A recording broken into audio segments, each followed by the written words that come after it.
Olá, amigos e amigas, que Deus nos abençoe, nos ampare e que a gente possa ter momentos de reflexão e de aprendizado. Que Jesus possa abençoar os nossos bons propósitos, estarmos reunidos em Teu nome, já que, segundo Ele próprio, nos assegura que onde estivessem duas ou mais pessoas reunidas em nome dEle, Ele também aí estaria. E aqui nós estamos reunidos em nome de Jesus para continuar o assunto que iniciamos na semana passada, que é o capítulo 4 do Evangelho segundo o Espiritismo. Ninguém pode ver o reino de Deus se não nascer de novo. Nós falamos do item 1 ao item 3, né? E no qual Jesus começa com uma indagação dos comentários que rondavam sobre ele nas cercanias, onde ele estava, na época Cesareia de Filipe. Então os discípulos disseram: olha, dizem que tu és Elias ou Jeremias ou um dos profetas ressuscitados. E Jesus falando assim: não, e vós, referindo-se ao discípulo, quem dizeis que sou?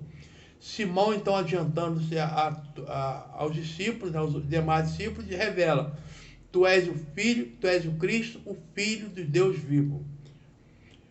E Jesus já diz para ele o seguinte: não foi a carne que te revelou, mas o meu Pai que está no céu.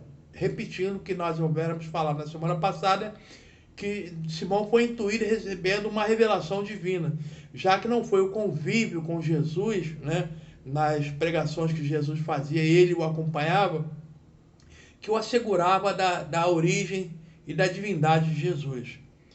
Mas não foi assim. Muitos discípulos que conviveram com Jesus não entendiam exatamente como ele era e quem ele era, né? Nós vemos como exemplo Tomé. E aí eu gostaria de abrir um parênteses e pedir desculpas pelo equívoco que foi cometido na semana passada. Quando nós iniciamos essa narrativa, nós nos referimos a Tomé, que mesmo Jesus tendo apregoado desde sempre que ele ressuscitaria no terceiro dia após a sua morte, né, Tomé não acreditou. Foi preciso que ele apalpasse as chagas de Jesus para que ele se certificasse que Jesus realmente havia ressuscitado. E no decorrer da nossa narração eu troquei o nome de Tomé por Moisés. Então não foi Moisés, Moisés foi bem anterior a Jesus. Quem não conseguiu crer somente, mas teve que testificar a ressurreição de Jesus foi Tomé. Então, desfeito esse equívoco, nós voltamos à nossa questão de hoje. Por que o povo naquela época insistia em dizer que Jesus poderia ser um daqueles profetas ressuscitados? Já que todos eles tinham sido mortos, morreram, né? E Jesus jamais poderia ser um deles, porque Jesus foi concebido, teve a sua infância, né? E nós entendemos como ressurreição seria a volta à vida do corpo que acaba de morrer, ou que fora morto, não é isso? Uma pessoa que morre e muitas das vezes retorna à vida. Então, isso, muitas das vezes não, pouquíssimas ou nenhuma vez isso acontece, a não ser nos casos que não houve a morte total. Nós temos aqui como exemplo a chamada catalepsia, em que as pessoas apresentam diminuem todos os sinais vitais, né? E que é confundido como se houvesse morte, quando na verdade não existiu a morte completa. A morte completa seria o desencarne, ou seja, o abandono do espírito daquele corpo que não lhe serve mais como veículo. E a ciência prova para nós que a ressurreição é totalmente inviável, totalmente impossível, né? Já que um corpo, quando ele não tem mais a presença do espírito, não tem mais a presença da vitalidade, né? Quando hoje nós chamamos, os médicos chamam de morte clínica, né? Quando os órgãos não vão funcionar mais e que ele está caminhando cada vez mais para a falência múltipla, falência total dos órgãos, né? Então, quando existe essa morte clínica, quando ela é decretada e quando ela finalmente acontece na sua totalidade, esse corpo não tem mais como retornar à vida, pois que entra logo a seguir em estado de decomposição. Até mesmo antes de ser enterrado, a gente já começa a sentir a decomposição do corpo, né?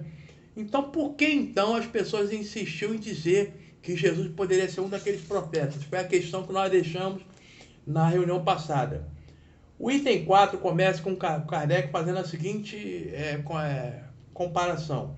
A reencarnação fazia parte dos dogmas dos judeus, sob o nome de ressurreição. Então aí já temos a resposta. O que eles acreditavam ser ressurreição era, na verdade, reencarnação. O que é reencarnação? O corpo morre, né? O espírito, essa parte que sobrevive ao corpo, ele habita um novo corpo para cumprir uma jornada diferente. Então, naquela época, o que o pessoal chamava de ressurreição era, na verdade, reencarnação. Só os saduceus, cuja crença era de que tudo acaba com a morte. Então, os saduceus eram os materialistas daquela época. No Evangelho segundo o Espiritismo, logo no seu início, após o índice, tem um chamado, uma introdução. Na introdução, tem a característica de cada povo, os judeus, saduceus, samaritanos, publicanos e por aí vai. Quem que tiver a maior curiosidade é só buscar no Evangelho esses apontamentos. Então, nós chegamos ao primeiro item. O que eles acreditavam, que chamavam de ressurreição, era reencarnação.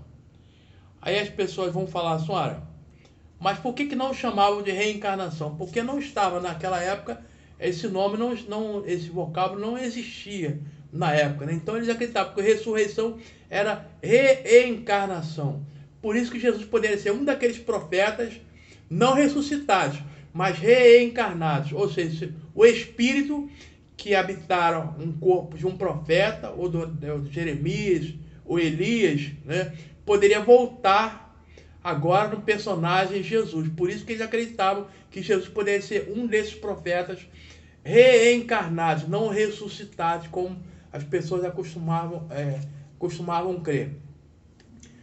Então a ideia de reencarnação sempre existiu no povo hebreu.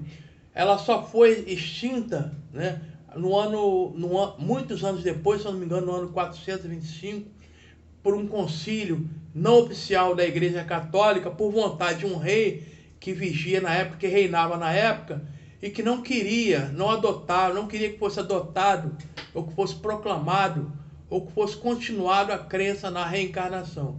Então ele exigiu que se reformasse as escrituras, né, e não houvesse mais a crença na reencarnação. Aquele que acreditasse na reencarnação seria tido como um herege, como aquele que não estava seguindo normalmente as escrituras. E a nossa pergunta, ou nossa afirmativa, tem total respaldo na Bíblia, quando Jesus fala assim, em verdade Elias já veio e não o reconheceram. E a Bíblia está dizendo, então as pessoas entenderam que era de João Batista que ele havia falado. Então Jesus nos assegura que João Batista tivera sido Elias numa encarnação passada e na verdade voltou depois como João Batista para continuar a sua missão. E tem mais ainda que nós vamos abordar na próxima reunião, né? Porque não vai dar tempo de falar tudo, porque o item vai do 4 ao 17, vai ter muita coisa. Então nós vamos falar da própria... Hoje nós estamos fazendo aquele enigma que ficou na semana passada. Por que as pessoas confundiam Jesus com qualquer um dos profetas? Porque achavam que Jesus poderia ser a reencarnação daqueles profetas. Hoje, no personagem Jesus, continua numa tarefa de mostrar ao homem o caminho através do Evangelho, que foi proclamado e vivido intensamente por Jesus, quando ele coloca a maravilhosa síntese para nos servir de guia e farol, amar o próximo como a nós mesmos. Essa é a proclamação de todo o amor que o cristão deve ter por si e pelo próximo, em última instância, ou em primeira instância, amar a Deus sobre todas as coisas. Porque quem não ama o próximo não ama a Deus, porque o próximo é uma criatura de Deus. Então, se nós quisermos amar a Deus, devemos amar o nosso próximo, fazendo todo o bem que gostaríamos de receber também, caso estivéssemos necessitados. Muita paz a todos. Na próxima reunião continuaremos a nossa conversa, falando mais detidamente do tema reencarnação. Muita paz a todos.